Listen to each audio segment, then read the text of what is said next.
primeiramente agradecendo aí mais uma vez o convite, né? E sempre baixa aquele nervoso aqui. Tentar falar para vocês, para quem já é da área e para quem não é, né? O que é hemodinâmica, porque muitos colegas sabem que existe um setor no hospital de hemodinâmica, mas não sabe do que se trata, né? Tenho aqui, graças a Deus, colegas aqui, ex-alunos, né? Com prazer. E vamos ver, porque eu pensei que era 35 minutos, mas são 25. Bom, qual é o papel do técnico de raio-x dentro da equipe multidisciplinar da hemodinâmica? Qual é a definição de hemodinâmica? É o sangue, dinâmica, movimento. É o movimento do sangue que é realizado pelo aparelho cardiovascular, ou seja, o coração e o pulmão, através de veias e artérias. Tá? Vou dar uma pulada aqui, porque tem muita coisa. Quem rege a hemodinâmica é a Sociedade Brasileira de Cardiologia Intervencionista, o SBHCI. Tá? E a equipe? Nós fazemos parte de uma equipe multidisciplinar, onde consta um médico hemodinamicista, tá? Em cardiologia clínica ou hemodinâmica, ele tem que ter essa especialização, e médicos como neuro, radiologista intervencionista, vascular, eletrofisiologistas, que também utilizam a sala até para a realização de seus procedimentos, até inclusive ortopedistas, tá? Um médico anestesista, um enfermeiro com especialização em cardiologia, um técnico de enfermagem com a formação técnica na área, o técnico de radiologia com capacitação em hemodinâmica, auxiliar de serviços gerais e o administrativo. Essa formação de técnico de enfermagem, técnico de radiologia, muitos lugares, o técnico de enfermagem ele não tem uma capacitação para isso. Ele vai aprendendo um com o outro. Aí chega no setor, o colega vai, ensina o serviço, e na hemodinâmica, a gente tem alguns cursos que fazem essa capacitação, porque é uma área que é um pouco carente de técnico com especialização nessa cadeira, tá? E, diante de tudo isso, o que importa para a gente? A segurança do paciente. Isso é em todo e qualquer hospital e que já foi amplamente explanado aqui, né? E, para nós, o que a gente tem que fazer de imediato? Fazer uma identificação correta do paciente, melhorar a comunicação entre os profissionais de saúde, ou seja, a nossa comunicação com os colegas de trabalho, com toda essa equipe que eu já acabei de falar. Tá? Higienizar as mãos e reduzir o risco de queda e úlceras de pressão. Mas principalmente aqui, reduzir o risco de quedas, porque úlcera de pressão é quando o paciente fica muito tempo ao leito, isso não vem ao nosso caso. Tá? Aí fala assim, poxa, mas o paciente pode correr o risco de queda? Pode, quando ele passa da maca para a mesa de hemodinâmica. Eu já vi, infelizmente, isso acontecer. Tá? Então a gente tem que tomar muito cuidado. Quais são as funções e atribuições do técnico de raio-x na sala de hemodinâmica? Tem um monte. Eu sempre falo, né, que a atenção é a palavra que rege o mundo. E hoje em dia a gente tem uma tendência muito grande a perder o foco, principalmente por causa de celular. Né? A gente está, às vezes, numa sala de procedimento, eu vejo alguns colegas que o exame está rolando, ele está no celular, fazendo sei lá o quê. E o limiar de um paciente que está fazendo um cateterismo cardíaco, dele estar bem e, de repente, ter uma complicação, é muito rápido. Aí, então, todos nós que estamos dentro da sala, o médico, o técnico que trabalha ali ao lado do médico, o técnico de enfermagem, a enfermeira, às vezes, não fica na sala, fica fazendo a parte burocrática, e o anestesista. Então, nós temos ali um paciente deitado, fazendo um procedimento de alto risco, e está todo monitorado. Tem o eletro, a pressão, e a gente tem que estar de olho naquilo, porque antes que aconteça alguma intercorrência, o paciente dá um sinal. Se ele vai ter uma parada, está parando, ele vai fazer uma bradicardia. Se a pressão dele começa a baixar, ele pode entrar em choque. E a gente tem que estar ligado nesses negócios antes que aconteça, entendeu? E por isso, nós temos que ter conhecimento do que está acontecendo dentro da sala. Não é só de chegar, pô, não, eu tenho que mexer no aparelho, eu sou bom de mexer para lá, para cá, mas não é só isso. Porque nós trabalhamos ao lado do médico e somos, assim, o outro par de olhos dele. Porque enquanto ele está fazendo um procedimento, a gente pode estar olhando o monitor. Esse paciente pode estar começando a fazer uma complicação e a gente tem como poder avisar. Mas para isso você tem que entender o que você está vendo. Porque não adianta você estar numa sala, está rolando um exame, a pessoa está. Ih, nem sabe o que está acontecendo. Pode acontecer? Pode. Mas é o caso. Se você é um profissional, tem que ser capacitado para isso. Porque muitas vezes acontece em alguns hospitais que pega o cara para trabalhar na hemodinâmica e soca o cara lá dentro, mas não explica para ele o que é hemodinâmica. Aí vai aprendendo no tapa. Aí quando dá problema, é que a gente vê como é que fica, tá? Então, para encurtar aqui, uma das funções, primeiro ter atenção, né? Esse negócio, testar o aparelho antes de iniciar o procedimento. Isso não é só na hemodinâmica, qualquer setor que vocês vão trabalhar, né? Óbvio. Identificação do paciente e a dupla checagem, ou seja, aquela que o paciente deita à mesa, você pergunta, pô, como é seu nome todo? Você se identifica, óbvio, né? Pergunta o paciente qual é o nome dele todo e data de nascimento para checar que aquele paciente que está deitado é o paciente que vai fazer o procedimento. Eu já vi casos de trocarem o paciente. Né? Isso aí acontece também, não é só na hemodinâmica, mas geral. Monitorar o paciente, isso pode ser feito pelo técnico e pela enfermagem também, vai depender da qualidade da equipe. Uma rápida anamnese e explicar o exame para o paciente. Porque, falando de humanização, né? O paciente marca um exame e pelo telefone. Aí a assistente lá fala, olha, o senhor tem que vir aqui e tal. Aí pergunta lá o nome dele, faz algumas perguntas, mas não fala para o paciente o que ele vai fazer na sala. Qual é o procedimento, como é feito esse procedimento. Aí o paciente chega, deita, entra no setor, aí tira a roupa do paciente todo, aí bota aquele jaleco lá, né? Deita o paciente na mesa, descobre o paciente, aí começa a pintar e não fala para ele o que está acontecendo. Isso é, pô, eu me sentiria muito desagradável com uma situação dessa. Então chega, olha, você vai fazer um exame de cateterismo, a via de acesso vai ser pelo braço, vai ser pela perna, como é que vai ser assim, vai ser assado. Isso muito sucinto, não é para explicar ao paciente qual é o exame todo, mas pelo menos para o paciente saber o que ele está fazendo ali. Porque fala, vou fazer um cateterismo. Para alguns, né? É um cateterismo, beleza. E hoje em dia a gente temos um problema muito sério, cateterismo, YouTube. Aí vai no YouTube, pô, cateterismo é isso e aquilo. Ah, com certeza, né? E hoje, a forma de se realizar um procedimento desse está muito mais tranquila. Antigamente demoravam 3, 4 horas um procedimento e era o risco muito alto. Hoje, em meia hora, 40 minutos se faz e o risco muito baixo. Não que não exista risco, né? Mas o risco minimizou bastante. Feito isso, lançar o paciente no sistema, lançar no livro, isso não é só na hemodinâmica, é geral. É procurar ver no pedido de exame o que vai ser realizado para aplicar a técnica adequada, conhecimento da anatomia e fisiologia do coração e também dos outros órgãos, porque o carro-chefe de muitas hemodinâmicas é o coração, é a parte de cateterismo cardíaco. Mas nós vamos ver que trabalhamos com neuro, com vascular, entendeu? Com radiologia intervencionista e por aí vai. Após isso, gravar o CD, editando as imagens, gravar o CD do arquivo e conhecer o material que eu utilizar na sala. Essa parte aqui de guardar o CD arquivo entra até na parte que o colega acabou de falar de direitos. Muitos médicos falam assim, olha, essa imagem aqui não ficou boa aí, apaga aí. O que eu aprendi, né? Até provavelmente visando também o futuro. Você apaga algumas imagens, porque às vezes o exame faz um monte de aquisição que não vão ser utilizadas. Aí fica um CD imenso. Até para o médico depois ver, download, é horrível. Aí algumas que não saem direito, a gente apaga no CD do paciente. Pelo menos é isso que eu recomendo. No nosso CD de arquivo, grava tudo. Porque acontece algum problema, não, olha, foi apagado, eu quero, não, está faltando a sequência essa, essa e essa. Por que está faltando? Aí já pode achar que é alguma má intenção, alguma má interpretação, alguma coisa. Não, mas foi apagada por quê? Essa sequência aqui não era útil ao exame. O catéter saiu do lugar, não tinha imagem nenhuma, entendeu? Isso é uma defesa até para o próprio médico, num futuro próximo, né?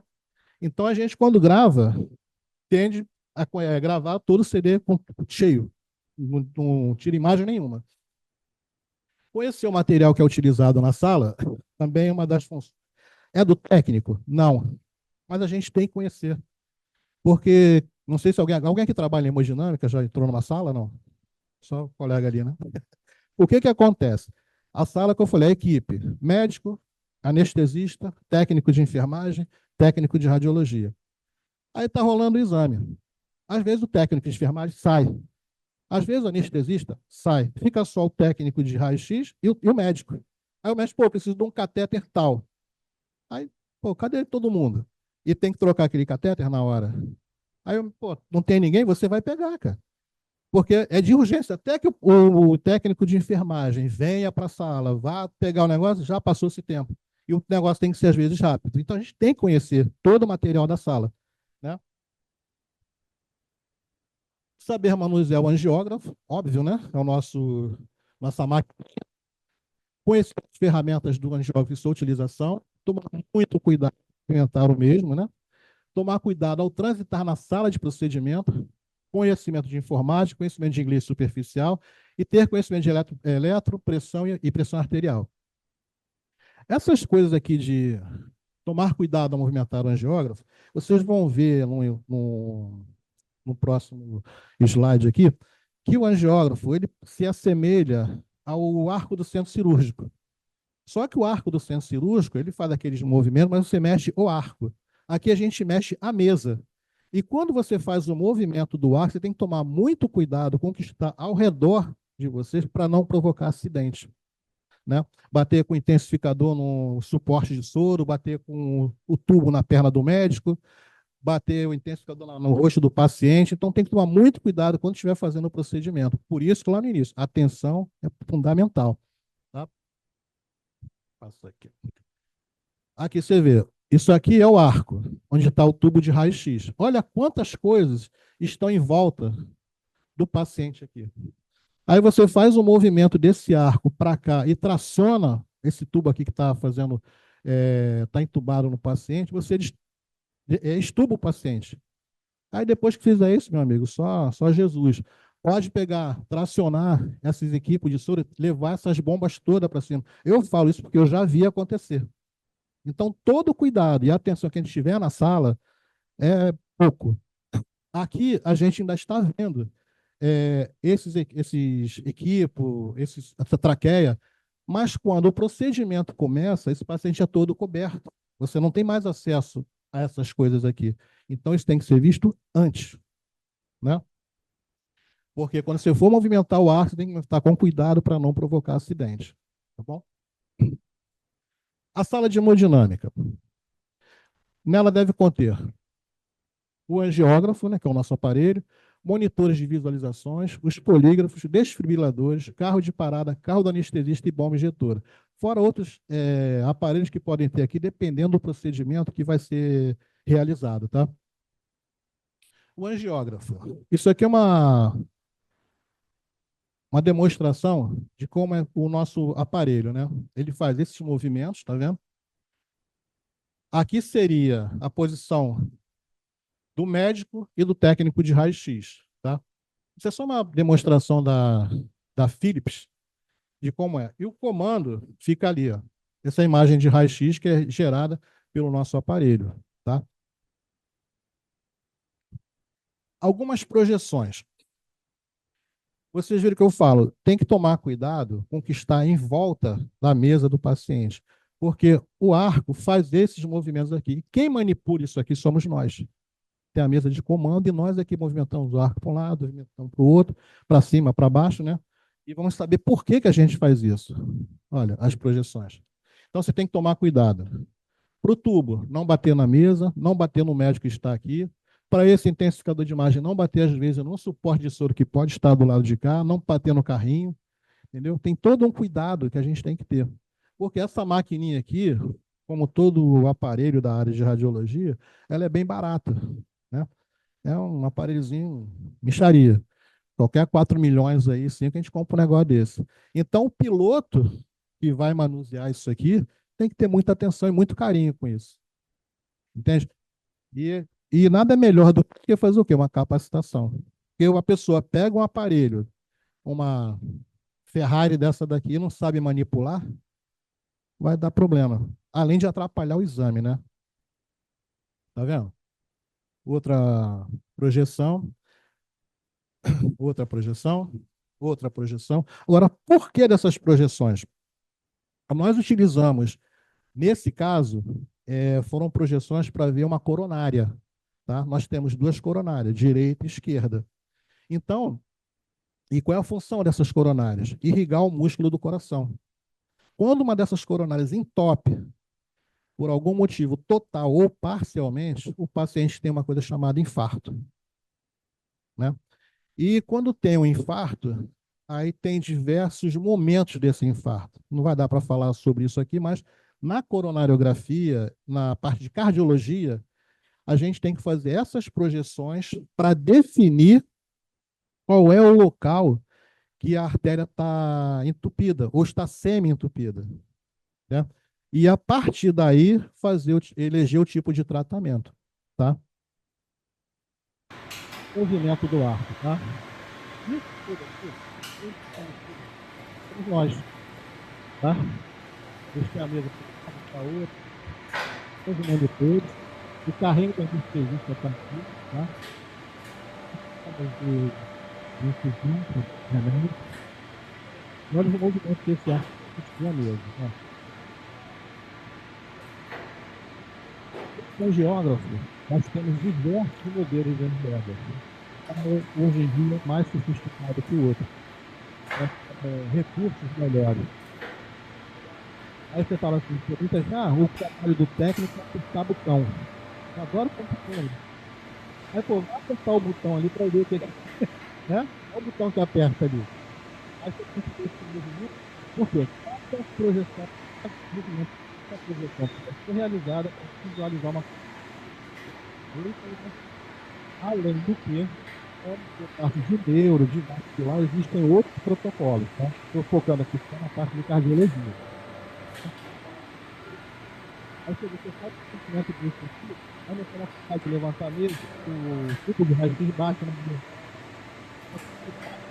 Não interessa aqui, não é você. Então, todo cuidado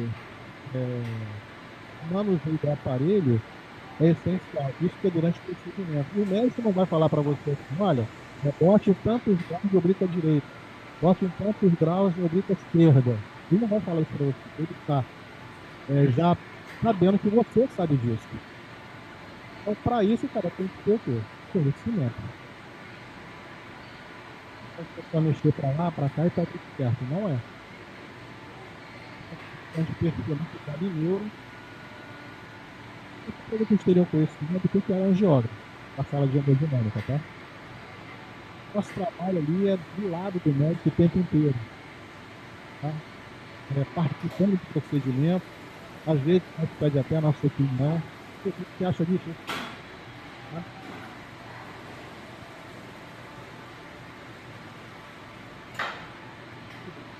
Fala aqui, onde aparece o exame em tempo real.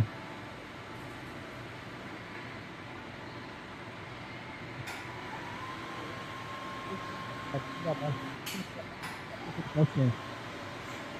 Acontece. Mas cuidado, tem que estar atento. Então, o que que a gente faz na sala de hemodinâmica? Quais os procedimentos que são realizados na sala de hemodinâmica? Temos muitos, né? Como eu falei, na hemodinâmica, se estuda o conjunto e a estrutura dos órgãos e o sistema vascular, pois estão interligados e dependentes um do outro. Principalmente os vasos que podem estar comprometidos, impedindo ou inviabilizando a passagem total ou parcial do sangue para a nutrição de determinado órgão. A coronária é uma artéria. Então, como eu falei, se ela entupir total ou parcialmente, esse paciente vai sofrer um infarto. É o IAM, infarto agudo do miocárdio, né? Porque o miocárdio é o músculo que trabalha no coração e ele é irrigado pelas coronárias. Se houver algum entupimento, esse músculo vai falhar e vai levar o paciente ao infarto, né? E vai, consequentemente, ele vai ter as consequências desse infarto. Ele vai sentir dor no peito, não vai poder caminhar como ele caminhava antes. Então, é uma sequência de coisas que leva o paciente ao infarto. E quando esse vaso entope, aí dá ruim. Quando tem um infarto em casa, né? O cara está em casa, pum, sente aquela dor no peito, aí vai para o hospital, faz exame, ele vai diretamente para a sala de hemodinâmica. Porque ele tem aí pelo menos umas 4 horas para não perder esse músculo cardíaco. Pelo menos. Agora, tem aquele paciente que, pô, ao longo do tempo, sente dor no peito, aí caminha daqui para ele sente dor, aí ele vai investigar. Aí vai no médico, cardiologista, o cara faz eletro, exame de sangue, vai fazer um monte de exame, até que ele resolve fazer o quê? Um cateterismo para ter certeza que ele tem algum problema de algum vaso, tá? Mas vamos ver aqui. Quais são os procedimentos realizados? A coronariografia é um deles, a ventriculografia esquerda, a arteriografia cerebral de membro inferior renal, a ortografias, estudo eletrofisiológico, ablação, valvoplastia mitral, implante de TAV, que é de válvula órtica, angioplastia coronária de membro inferior cerebral, renal, etc., FFR, implante catéter permiquete, que é o de hemodiálise, e implante catéter porte-chaquete, que é para quimioterapia, embolizações, implante de marca-passo, etc. Você vê quantas coisas podem ser feitas no setor de hemodinâmica, né? E para cada procedimento desse, a gente tem que estar ligado o que é que vai fazer, para deixar o aparelho pronto, né? E a técnica correta e saber o que a gente vai fazer para ter uma melhor qualidade de procedimento. E o detalhe, esses exames são todos realizados com contraste, tá? É, eu falei assim que a gente tem que chegar para o paciente e perguntar algumas coisas para ele, explicar o exame, né, tudo mais.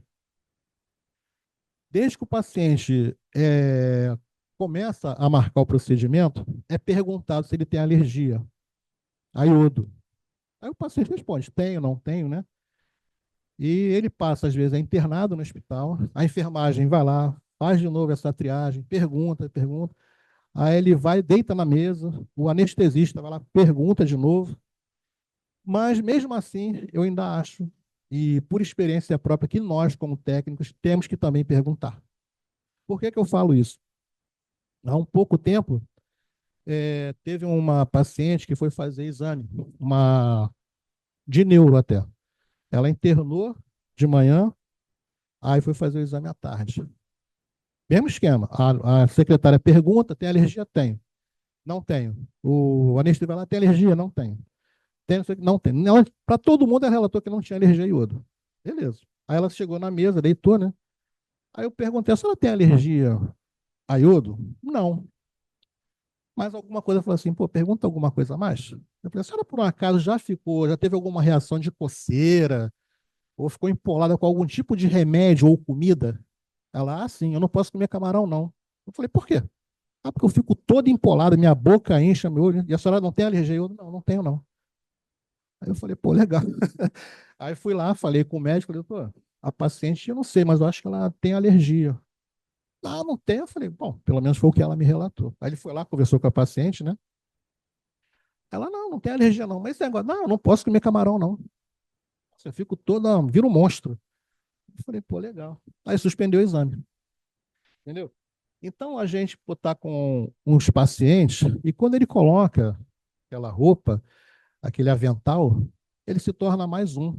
E a gente não sabe discernir qual é o conhecimento desse paciente. Se ele tem uma boa cognição, se ele sabe do que a gente está falando. Então tem que falar a língua da pessoa. Porque tem pessoas que podem ter um terceiro grau, pode ter pessoas que são bem mais humildes. A gente tem que falar a linguagem deles, né? Porque é sempre mais uma chance da gente não permitir que aconteça algum problema na sala. Tá? Para fazer um exame de cateterismo, a gente tem algumas vias de acesso. Como é que são feitos isso? O tempo está bem? Estou no tempo? Tá? É rápido. Então, só para vocês terem noção de como é feito um cateterismo, tá? A via de acesso pode ser pela radial, pela femoral, pela ulnar, pela radial distal e braquial, tá? Essa aqui é o mais utilizado ultimamente. Por quê? O paciente faz o procedimento, depois de meia hora, 40 minutos, ele vai embora. Tá? A não ser que ele faça angioplastia. Aí ele tem que ficar em observação no hospital por 24 horas. Tá? Mas já até estudos que estão querendo liberar o paciente no mesmo dia. Fez angioplastia, ele vai embora. Tá? A técnica femoral, tá? A ulnar, vou passar aqui porque a gente vai ficar falando isso aqui, eu quero que vocês vejam os vídeos, né? É interessante. A técnica radial. Aqui a radial passa aqui a artéria, né? O médico dá anestesia e funciona. Tá? Coloca uma bainha, essa bainha aqui é introduzida, fica aqui, ó, tá vendo? E esse aqui é um dos catéteres. Esses catéteres são introduzidos por essa bainha e correm pelo braço e vai até o coração. Em geral, pelo braço direito. tá? A femoral pela direita também, mas isso não impede que possa ser feito pelo lado esquerdo. Aí vai depender de cada caso. E a decisão de qual lado e qual via de acesso é do médico, tá? A gente pode ajudar, mas a decisão é do médico. Aí coloca um guia aqui dentro, né? Aí coloca a bainha e tal. Então, para ficar mais bonito, olha como é que é feita depois, né? Como é que é feito o procedimento? Isso aí em tempo real. Eu fiz uma filmagem para mostrar para vocês. O médico está vendo ali a radial do paciente, vai puncionar com gel, aí vai puncionar a artéria, beleza. Aí vai aparecer um sanguinho aqui, ó. Tá na artéria, beleza. Aí ele tira. Aí como é que ele sabe que está na artéria? Porque o sangue vai ficar pulsando aqui, ó. Ó, o coração batendo, tá vendo? Aí bota um mini guiazinho, botou o mini guia. Isso é para ficar dentro do vaso e o catéter ter um direcionamento para não ferir, danificar o vaso, tá? Aí ele botou, vai botar a bainha,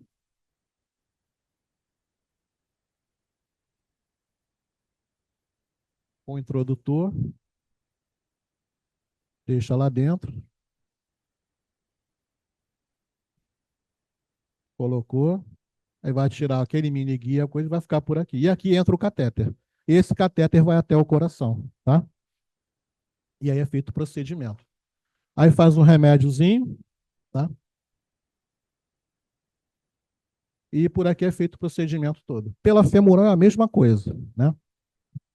Então, depois do procedimento é feito esse curativo compressivo, tá? Que fica aí 24 horas. O paciente acabou o procedimento, vai embora, né?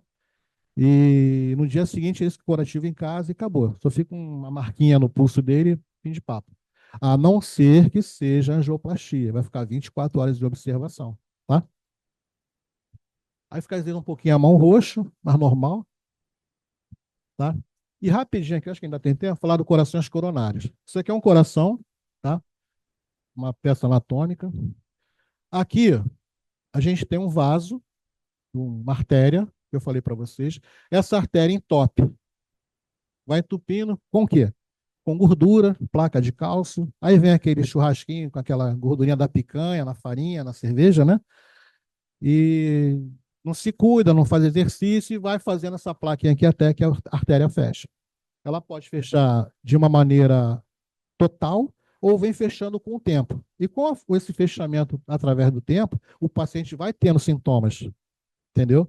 A dor, o cansaço e por aí vai. Como é que é? The culprit responsible for your heart attack is called plaque. Plaques are fatty deposits that line the arteries that feed blood to your heart. Over time, the plaques enlarge and narrow the artery. A heart attack occurs when the plaque ruptures or explodes, causing a blood clot to form and totally close off the blood supply to an area of your heart. That darkened area can form a scar. Por quê? E não bate mais. Ela bate, tá vendo? The culprit responsible for your heart attack is called plaque. Tá? O que acontece com plaques are fatty deposits that line the arteries that feed blood to your heart. Over time, the plaques enlarge and narrow the artery. A heart attack occurs when the plaque ruptures or explodes, causing a blood clot to form and totally close off the blood supply to an area of your heart. That darkened area can form a scar. Certo? Deu para visualizar?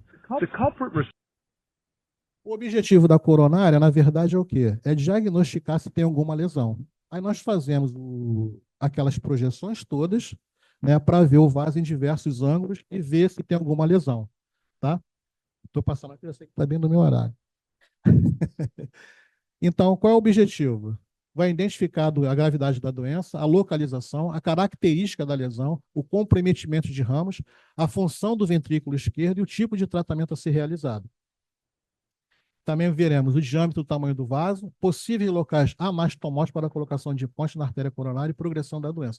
Isso aqui, quando o paciente faz uma coronariografia, ele está fazendo um diagnóstico.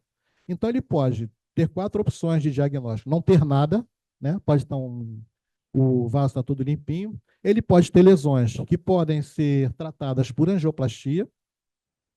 Pode ter lesões que não podem ser tratadas por angioplastia. Aí vem-se o quê? A colocação de ponte. O paciente é cirúrgico, tá? E às vezes ele não pode fazer nem ponte, nem fazer angioplastia. Tá? Aí vai depender do caso do paciente. Aí é o tratamento clínico. O cara vai ficar tomando remédio e tal. Não pode torcer para o Vasco, para ter fortes emoções, né? Ficar tranquilinho. Apesar que ultimamente até o Flamengo tá meio ruim, né? Entendeu? Aí vamos ver aqui uma coronariografia, só para vocês terem noção do que se trata.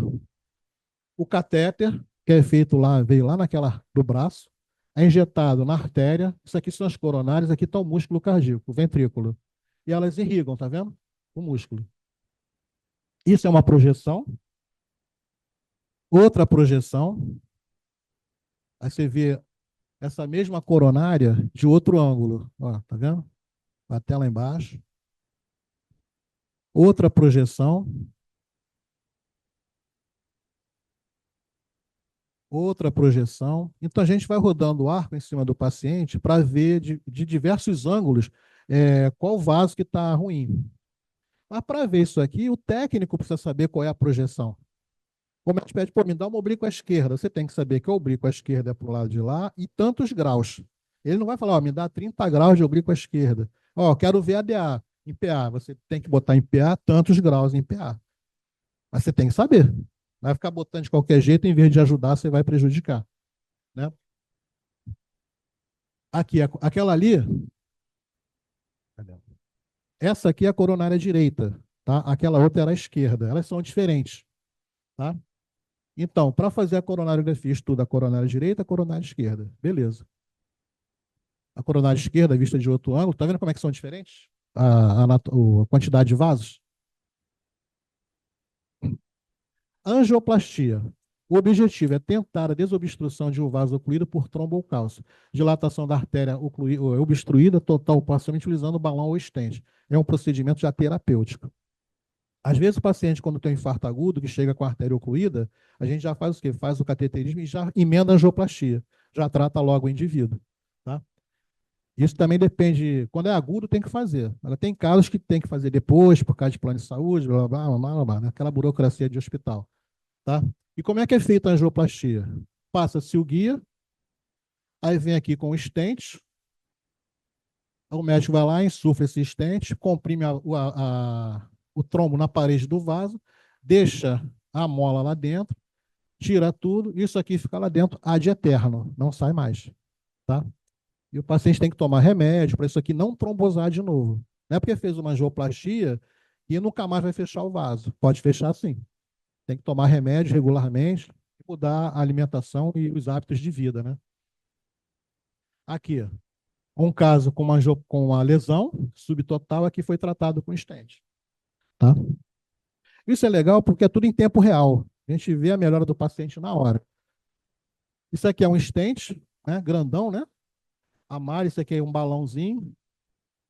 Olha o tamanho, com proporcional a uma cama tampa de caneta. E aqui uma angioplastia. Aqui nós temos um vaso de coronária direita que deveria estar vindo aqui.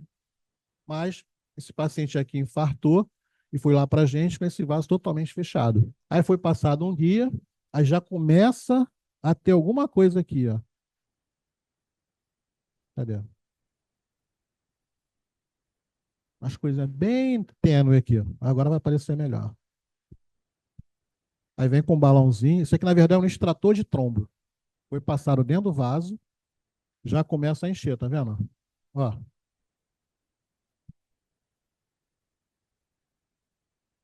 Aí vai botar o stent.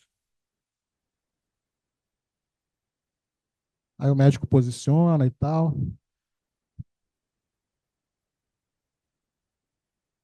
Aí colocou o stent ao vaso aí. Olha que artéria direita enorme. Agora, essa artéria fechada, às vezes o paciente não vê São Pedro por sorte, né? Porque não é o dia dele, né? Mas às vezes fechou isso aí, é óbito, entendeu?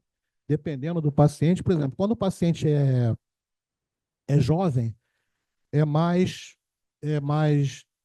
fácil ele ter uma complicação do que um paciente idoso, porque o idoso tem circulação colateral, ele segura essa onda. O jovem não, tá? Só mais uma para vocês que ficou bonita. E pronto, deu tempo. Eu botei isso aí só para dar uma. A vida melhora imensamente quando você para de deixar as coisas acontecerem e passa você mesmo a fazer as coisas. Ao invés de perguntar por que isso aconteceu comigo, se pergunte o que eu posso fazer para mudar. Nenhuma situação pode lhe derrotar quando você vive com determinação, tá?